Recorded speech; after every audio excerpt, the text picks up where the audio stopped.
When I ask our guests to name their hero or their inspiration, there is a name that I hear over and over again. Sandra Cisneros. The poet, author, and advocate came into each of our lives with her book, The House on Mango Street, and has continued to dazzle us with her poetry, her fiction, and her activism. Her newest book, Woman Without Shame, is a collection of her poetry, packed with messages about liberation and living life on your own terms. We talk about everything from the preciousness of time and how she tunes out distractions to her decision not to have children and the complexity of her bond with her own mother. I'm not exaggerating when I say this conversation was life-changing for me. I hope it is for you as well.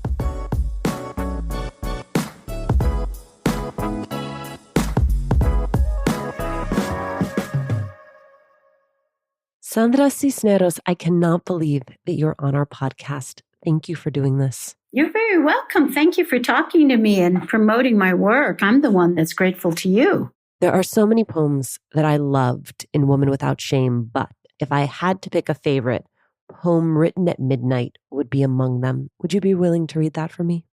Sure. Poem Written at Midnight. I felt so alone in my marriage with my husband, who was not my husband. And so I let him go. I feel so alone in my city. That is not my city. And so I hope to flee. I feel so alone in my life that is not my life. Suéltame mi vida. Ya no soy tuya.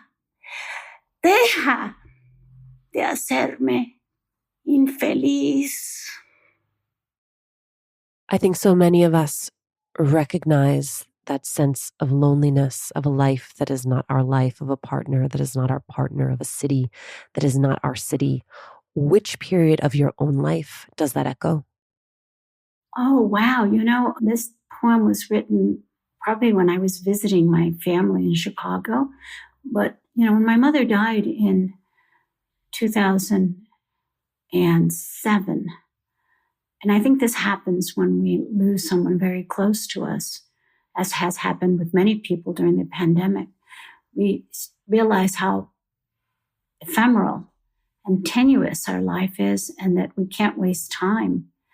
And my mother's death caused me to do some house cleaning. So I would say around 2007, perhaps I was in her house, and I didn't know that this was a finished poem. I write things and I throw them under the bed, but that's metaphoric. I mean, I write them and file them away and don't look at them again. So I had no idea that this was done, because I feel as if my poems are never done. And it wasn't until I was, rummaging in my dead end, what I call the dead end or poetry process file, and I brought them out to light to show them to my agent and my poetry editor. And they liked this one. They said, it's done. I said, really? They said, yeah. I said, oh, it was so personal for me that I didn't know. 6th grade, you have a teacher, you call her Miss Something in the acknowledgments of her book. She sees something special in you. And from that moment, you start manifesting this. You see your name on the spine of a book. You have a vision for yourself. You're moving in the direction of that vision. House on Mango Street, published 1984. I think something that gets lost in your story is that was not an overnight success. It took 2 decades. How were you sustaining yourself during that 20-year period? Well, I never expected to make money. One, I expected that I would be a high school teacher, and I would write on the weekends and maybe on the weekends and for summertime. And the best I could hope for was getting the blurbs, those beautiful quotes on the back cover from the writers I admired. That was my highest aspiration. I just thought, okay, got to be able to make a living so I don't have to move back to my father's house. I don't need a big fancy place. I need to lower my overhead. And that's why I moved to Texas. And when you're an artist, you've got to find those towns where maybe it's not your favorite place on the planet to live, but the rent is cheap. All the apartments I lived in were $200 a month for decades. I made sacrifices the way women make sacrifices to follow their husband's career. You pack up, your husband got a job in Ohio, we're going to Ohio. That's what I did for my husband, which was writing. It's funny to hear you talk about your career, about your art as your partner. I've also heard you talk about how one of the most important decisions a person can make, particularly creative, is controlling their own fertility. You said you made that decision for yourself at 30. What did that decision look like? I made it at 30, and I have to be very honest that I wavered and made regrets when I would fall in love with somebody because I knew my relationships were temporal and were not going to last. So sometimes I would think, oh, maybe I should have this person's child because they won't be here, but I will have their child. Which is a bad excuse for having a child out there. Women, do not think you should have a child as a souvenir. That is not a good idea. But fortunately, I did not have children with these men. And when I was lucid and thinking with my feet on the ground, I just said, how am I going to afford this? If I have a child, I'm going to have to move back to Chicago. I will have to depend on my family. I'll have to move back in my mother and father's house. It just will ruin my brilliant career. So I did make that choice, although I wobbled and wavered when I was in love. Now a word from our sponsor, BetterHelp.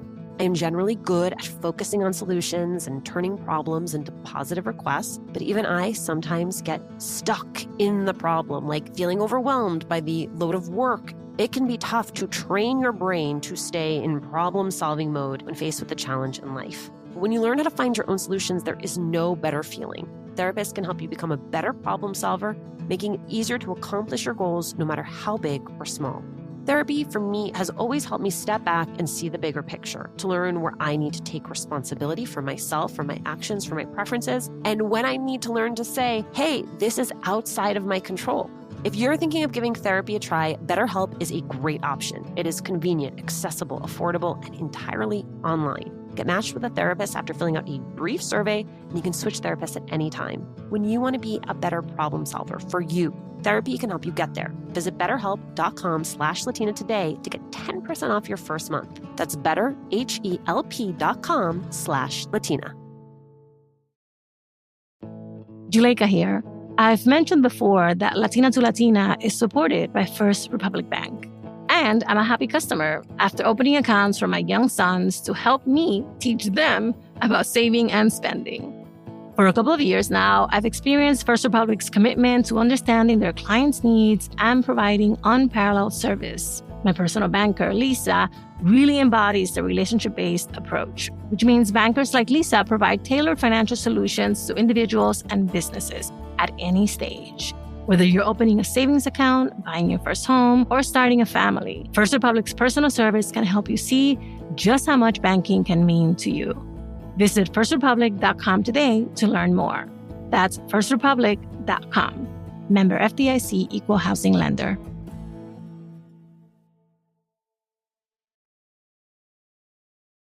I want to talk about some of the wobbling and the wavering that you write about. Would you read this section for me in Year of My Near Death? 6 months after my mother died, a ribbon unspooled from my uterus like a stillborn child. At 53, the womb awoke, exhaled, and spoke one last time. For my mother's sake, my own, I, who birthed no one in life, birth grief. Thin red line on a road map, guiding my escape from servant to master, from daughter to adult ever after. And it goes on, but that's an excerpt. Tell me about that moment, that feeling. Is it a feeling of completion, of questioning? Where do you land? I think Latinas have a very complicated relationship with our mothers. I mean, every daughter does, but for Latinas, it's especially hard because we come from a matriarchal society, even though it's very misogynistic. I think matriarchal societies create misogynistic society as well. That's kind of contradiction, but it seems to me that's the way it is. So, you're not supposed to have difficulties with your mother. Your mother is like La Virgen de Guadalupe. She's a goddess, you can't. And of course, all the children are taught to adore her, and she especially adores the sons. And I felt for my mom that my mom's unhappiness, that in a way I was her rival. She saw me as a rival sometimes. She would forget and it especially came up after my father died. She would say things like, "You always do what you want." She was very bitter because I did what I wanted. And it was more about, I've never done what I wanted. That's what she really wanted to say. I made all these sacrifices. So there's a lot of unhappiness there. But I was in the death room, and this time I was helping her to die. And that experience was so sacred because I could feel my mother's spirit without her body. And it was like I was meeting another person. I was meeting my mother without all the sorrow and disappointment and anger that had created a shell around her. And it was like I was meeting the woman she was meant to be, the potential she could have been if she hadn't had all of the disappointments in her life. And it allowed me to forgive her. If I hadn't been in that room, I would still be working on forgiving my mother. But it all happened in an instant. And I was so overwhelmed and excited and astonished by the experience of my mother's spirit leaving the body, being able to perceive it and realize, wow, I never knew you. And I'm sorry that I hurt you, and I forgive you for not being there for me. It was something like that I could do in an instant that might have taken me another lifetime. So that's how I wrote that poem, with that in mind. And I think for other women, they've got to write a book of poetry or make paintings or create something on their mothers or make an altar, because all of the above also are channels for us to dialogue with our deceased ones and transform our sorrow to illumination. Tell me, how do you take all of that life experience and put it in a poem? What's your process? I like writing poetry in bed. I feel that the bed is like my life raft. It's the place I'm most private, and it's where babies are born, is where babies are created. It's where we cry. It's where we dream. And for me, it's like command central in my house during the pandemic. Everything shrunk to my bedroom. I ate all my meals there. My dogs like playing on the bed, and I just need to be by myself. There can be somebody else in the house because I do have an assistant and his wife that help me, but I just need to be not interrupted. I can't answer the door. I can't be chatting on emails. I don't want to talk on the phone. I just need to be by myself so that I have like 3 hours or more to coast. Because writing's like going all the thousands of leagues under the sea. I need to go to the sea bottom and not be yanked up. You've got to feel your lungs expanding and about to burst and go to really scary places. And that requires courage and time. Your writing has to take you to another world, and it can't be interrupted by an email or an Instagram post. I got rid of that, even though I have an Instagram. I just got the app off my phone. I can't be looking at other people because that's like the top of the ocean. I want to know what it has required of you to become a woman without shame, specifically around sex. I've heard you tell a story before about going to a health clinic as a young person. They hand you a mirror so you can look at your own vagina, and your response is sort of like, that's a thing that white girls do, which made me laugh. So then how did you become a person who was comfortable with your own body, who was comfortable with sex, who was comfortable with pleasure, and then who was able to write about that? Was that a natural evolution or was that work? It requires a lot of work. Like now I want to be able to say words about my sexual parts without being ashamed in our society. Why? Because society is afraid of women's sexual parts. We don't even have a word that's loving. It's all like slander or it's medical. And then you have people giving nicknames to their sexual parts. Why can't we say uterus and vagina and not cringe? And, it's so humiliating and childish. We shouldn't have to be afraid of the parts that are creative and give birth and give pleasure, because giving birth and giving pleasure and creating, they're all from the same place. And it's the part that makes us most female. And I just think we're like volcanoes, We're like volcanoes. And I think society is afraid of our power and disempowers us by making us afraid of our power. And to me, it's taken me 67 years to come to some place where I feel very proud about my sexuality and my female anatomy, and to talk about it and to write about it and to claim a sexuality at 67, because our society makes us feel like you don't have sexual desire at 67, and that if you're over a certain age, you're just like out in the dust heap. You're not thought of as beautiful.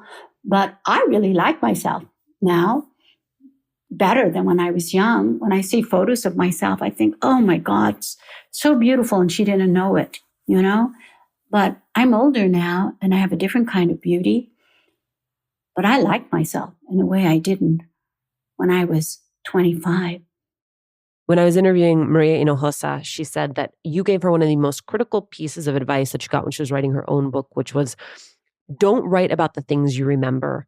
Write about the things you can't forget. I don't know if you remember telling her that. You wish you could forget the things you wish you could forget, because they hold a knife to our throats. They make us ashamed. They belittle us. They destroy us. They make us ill. They make us angry. They make us run to drugs and alcohol and all kinds of evils. If you don't transform the demons that are in your heart, they will transform you. And that's the power of art, that you can be your own curandera.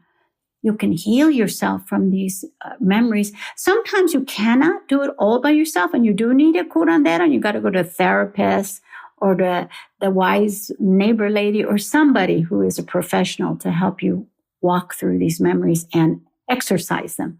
But not exorcise, exorcise, like exorcist. For me, there have been times when I can do it myself with my art, and there have been times when the art isn't enough and I've had to go see a therapist to help heal me. And some demons we can't ever exile from our hearts. Sometimes we have to learn how to live alongside them. The death of your mother is one of them. The death of your father is one of them. You can never release yourself from that wound. It's like having a molar that's missing that your tongue taps every day, but you learn how to live alongside it, and you learn how to use that pain to help others. And that's a great power. When I ask my guests who their heroes, who their icons are, your name comes up over and over again. So what is it like to be Sandra Cisneros? That's a good question.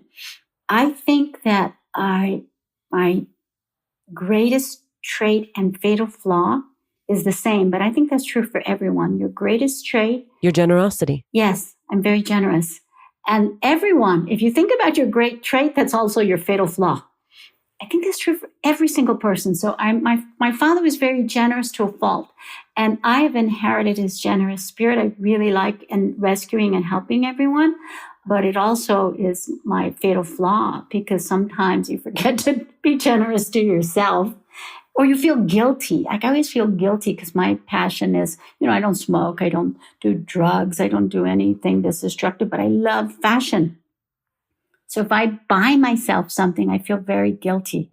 Like, okay, all right, now I got to hit that same amount of that shoes. I got to go help someone and GoFundMe. Or, okay, you bought this piece of art.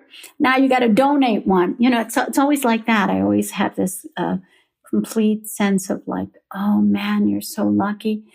You bought that for you. Who else are you going to, who are you going to help now? Sandra, your best advice to a Latina who is listening, who is still living her life with shame? Oh, wow. I think it's good to surround yourself, educate yourself with Latinas that are going to change you. And I mean, painters like Naui Olin and photographers like Flor Garduño. Learn your own history. Frida Kahlo is just one of a whole generation of post-revolutionary women that are more liberated and lived without shame more than women now. So if you don't know your history, you're not going to get it at school, especially if you live in Texas. So you better go dig around and find out who you are, find out who your ancestors are in the cultural sense. Get empowered. And once you know that these women lived, with no resources or very little or difficult times and did extraordinary work, it will give you animo, encouragement to find what is it that makes me different from all these other women? And what is it that makes me me? Okay, how can I put that out there in the work that I do? Sandra, this was such a gift. Thank you so much for doing it. You're very welcome, Alicia. Thank you for listening, and my gratitude for giving me this time to promote my new book. Gracias.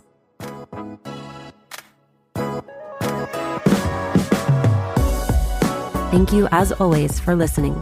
Latina to Latina is executive produced and owned by Juleka Lantigua and me, Alicia Menendez. Helena Velasco is our producer. Manuela Bedoya is our marketing lead. Kojin Tashiro is our associate sound designer and mixed this episode. We love hearing from you. It makes our day. Email us at hola@latinatolatina.com. Slide into our DMs on Instagram. Tweet us at latinatolatina. Check out our merchandise that is on our website, latinatolatina.com/shop. And remember, please subscribe or follow us on Apple Podcasts, Google Podcasts, Good Pods, wherever you are listening right now. Every time you share this podcast, every time you share an episode, every time you leave a review, it helps us to grow as a community.